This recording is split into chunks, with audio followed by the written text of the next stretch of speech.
Assalamualaikum warahmatullahi wabarakatuh. Selamat pagi siswa dan siswi peserta didik. Pada kesempatan kali ini kita akan membahas Housekeeping for SMK and Tourism Industry. Adapun sasaran menjadi standar dalam penilaian kebersihan dan kerapian kelas, sekolah, dan semua industri termasuk hotel. Selanjutnya, untuk clean atau kebersihan secara general, ada 10 item. Yang pertama, semua permukaan bebas dari debu yang menempel, semua permukaan metal harus bebas dari karat, semua area hotel bebas dari bau yang tidak enak, semua area hotel bebas dari serangga, semua permukaan harus bebas dari kabel yang berserakan, semua permukaan harus bebas dari paku yang menonjol, semua permukaan harus tidak terdapat pengelumbungan, semua permukaan harus bebas dari retak dan lubang, semua permukaan harus bebas dari noda, kemudian yang terakhir semua area hotel harus bebas sampah seperti kertas, benda padat yang tidak bermanfaat dan sebaiknya dibuang. Selanjutnya, untuk kebersihan ada juga kebersihan di area kitchen dan engineering. Yang ketiga ada kebersihan di vehicle. Yang ketiga ada kebersihan vehicle. Ada 10 item sama seperti general. Nah, selanjutnya ada beauty, shiny. Semua area harus terlihat bersih dan mengkilat. Kemudian ada bright, semua area harus terang, pencahayaan cukup. Kemudian color matching, penyesuaian warna sesuai dengan artikel-artikel lainnya. Kemudian ada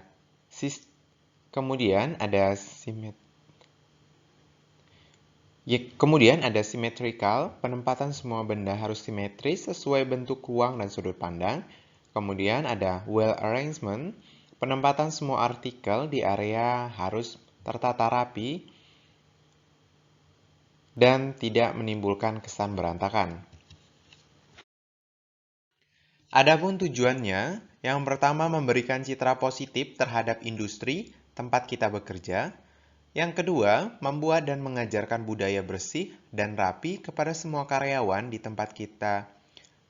Yang kedua, membuat dan mengajarkan budaya bersih dan rapi kepada semua karyawan di tempat kerja maupun di lingkungan mereka. Adapun manfaat atau benefit yang didapatkan, yang pertama bagi karyawan yaitu kenyamanan, keamanan dan keselamatan, kesehatan, semangat kerja, serta komitmen. Kemudian yang kedua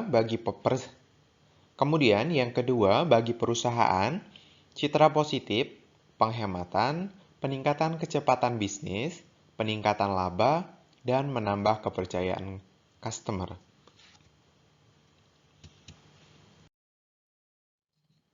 Sedangkan bagi pelanggan, yang pertama, percaya dan merekomendasikan ke customer atau kolega kita.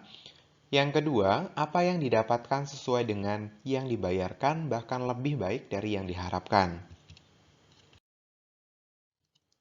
Nah, adapun fungsi dan peran, yang pertama ada pemeliharaan, yaitu langkah terawal dari clean and beauty adalah menentukan antara barang-barang yang perlu dan yang tidak diperlukan, mendeteksi sumber-sumber penyebab adanya kotoran, debu, sampah, dan lain-lain, menyingkirkan barang-barang yang tidak perlu, ada kriteria yang jelas dan prioritas bagi barang-barang yang akan disingkirkan dan dibuang.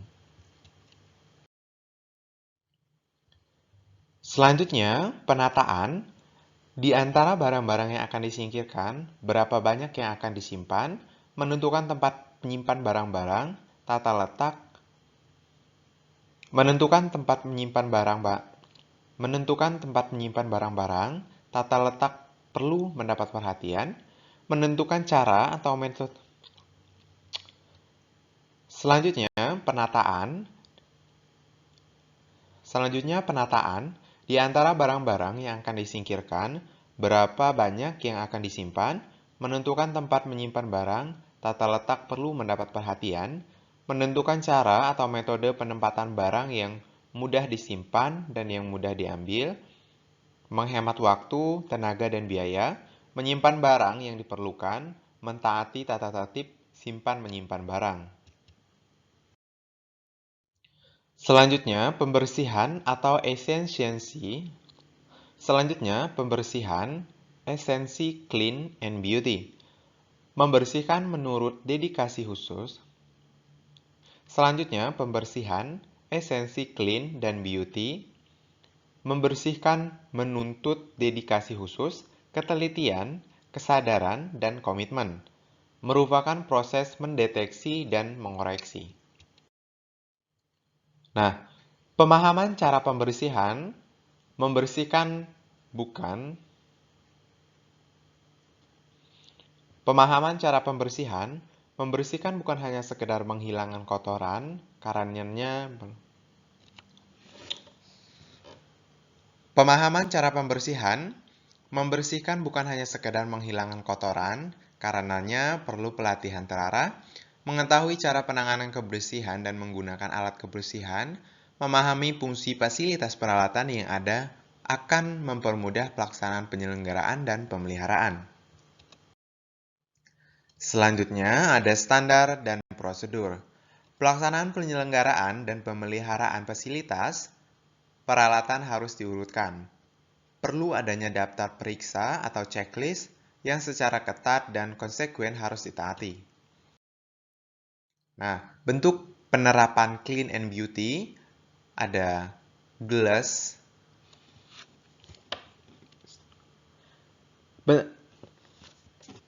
Selanjutnya, bentuk penerapan clean and beauty, class atau guest room, restoran, lounge, recreation area, lobby, meeting room, restroom area, kitchen, linen and uniform room, employee facilities, office, car, workshop, MA area.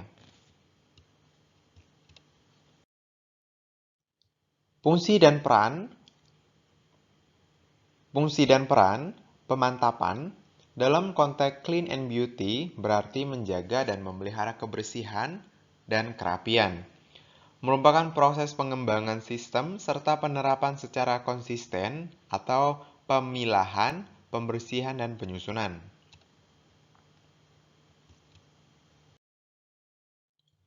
Langkah-langkah pemantapan melakukan pembersihan dengan fokus pada kotoran, pemeriksaan kebersihan, pemeriksaan penyimpanan, menempatkan elemen yang peralatan secara rapi, tertib, dan teratur. Kemudian ada pembiasaan. Diharapkan karyawan memiliki kebiasaan mematuhi peraturan serta kebijaksanaan yang telah ditetapkan. Pembiasaan rajin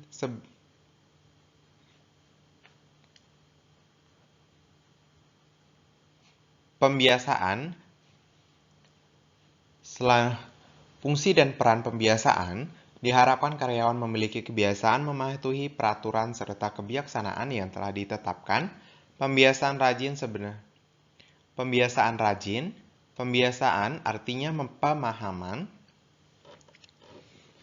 Selanjutnya,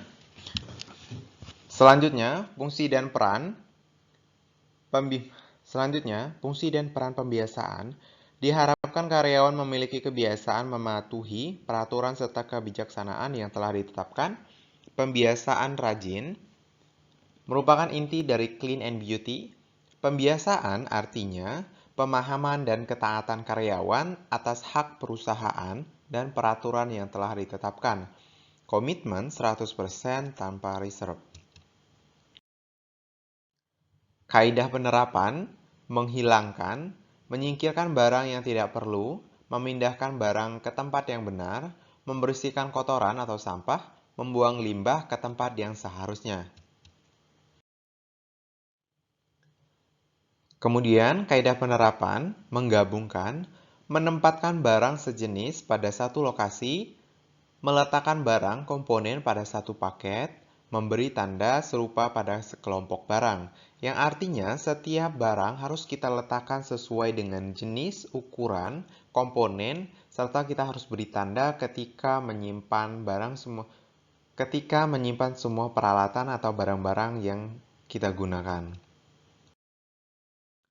Kemudian menata kembali, barang ditata dan disusun secara teratur, bersih dan rapi. Setiap mengambil dan meletakkan barang, tidak lupa untuk menyusun dan merapikan barang. Masih dengan kaidah penerapan, aspek yang terlibat yaitu ada manusia, material, mesin, aliran kerja, lingkungan kerja, serta biaya. Nah, sistem penilaian. Selanjutnya, sistem penilaian. Penilaian dilakukan oleh departemen head atau tim independen. Penilaian juga dapat dilakukan oleh wali kelas, pimpinan unit, kepala sekolah. Penilaian dilakukan dengan cara cross audit, interdepartment atau internal audit. Penilaian dilaksanakan secara periodik, bulanan, triwulan, atau semester.